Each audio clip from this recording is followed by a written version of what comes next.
Bismillahirrahmanirrahim. Assalamualaikum warahmatullahi wabarakatuh. Saya Alfiantia Mariadi dari kelas Ekonomi Syariah A semester 6 dengan NIM 4011913. Di sini saya akan meresum skripsi terkait ekonomi syariah pada penelitian kualitatif. Yang pertama yaitu judul yaitu analisis profit and loss sharing terhadap sistem bagi hasil pertanian. Studi kasus petani padi di Desa Klorogan, Kecamatan Geger, Kabupaten Madiun. Penulis atau peneliti yaitu Izyan Zayanan. Kemudian latar belakang masalah. Yang pertama, pelaksanaan bagi hasil pertanian di Desa Klorogan tidak imbang dan hanya memberatkan salah satu pihak. Dalam hal tersebut tidak adanya keadilan dalam prinsip berbagi untung dan berbagi rugi. Yang kedua, kasus-kasus yang terjadi di dalam kerjasama bagi hasil yaitu batas waktu panen yang melampaui batas, hasil panen harus dijual kepada pihak pemodal dengan konsekuensi pembayaran ditunda, penggenapan angka dalam penimbangan dan kerugian yang diakibatkan ditanggung oleh pihak petani. Yang ketiga, dampak kasus pelaksanaan bagi hasil terhadap perkembangan pola kerjasama dalam pertanian mempunyai dampak positif dan negatif. Kemudian, bagi hasil yang dilakukan menguntungkan dan merugikan salah satu pihak. Bagi hasil tersebut memberatkan petani karena banyak dari mereka yang mengeluh atas kerjasama tersebut.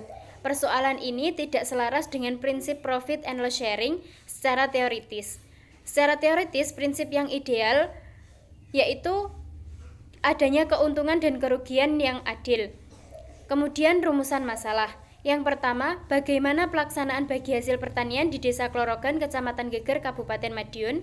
Yang kedua, apa kasus-kasus dalam pelaksanaan bagi hasil pertanian di Desa Klorogan, Kecamatan Geger, Kabupaten Madiun. Yang ketiga, bagaimana dampak kasus pelaksanaan bagi hasil terhadap perkembangan pola kerjasama dalam pertanian di Desa Klorogan, Kecamatan Geger, Kabupaten Madiun. Selanjutnya, temuan atau hasil. Lokasi penelitian dilakukan di Desa Klorogan, Kecamatan Geger, Kabupaten Madiun, dengan hasil temuan di lapangan di mana Desa Klorogan merupakan salah satu desa yang menerapkan bagi hasil pertanian dengan sistem pemberian modal dari pemodal atau bukan petani kepada para petani yang digunakan untuk mengolah lahan pertanian.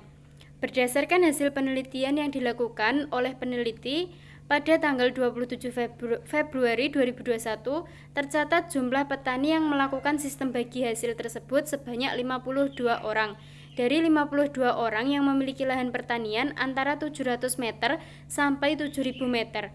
Faktor atau penyebab petani melakukan kerjasama bagi hasil ini di Desa Klorogan disebabkan karena kekurangan modal dan petani tidak punya pilihan selain bekerja sama. Sistem bagi hasil pertanian ini masih berlangsung secara tradisional atau berdasarkan kekerabatan dan kepercayaan. Alasan para petani enggan bekerja sama dengan lembaga keuangan seperti bank, koperasi, atau lembaga lain karena tidak punya jaminan pinjaman di bank atau lembaga keuangan lainnya.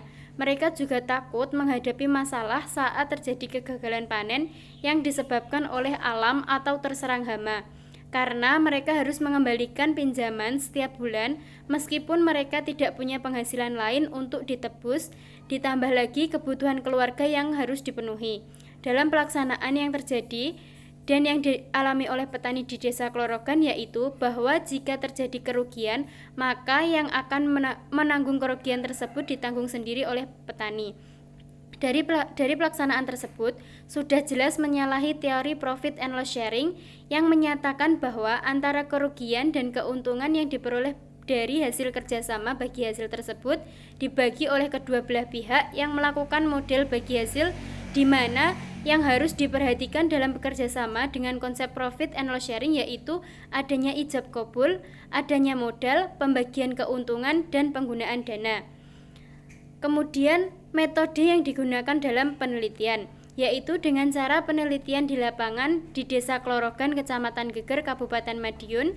Pendekatan yang digunakan dalam penelitian yaitu pendekatan sosiologis, pendekatan fenomenologi, dan untuk teknik penggunaan data dilakukan dengan cara observasi, wawancara, dan dokumentasi. Sekian penjelasan dari saya, kurang lebihnya mohon maaf. Wassalamualaikum warahmatullahi wabarakatuh.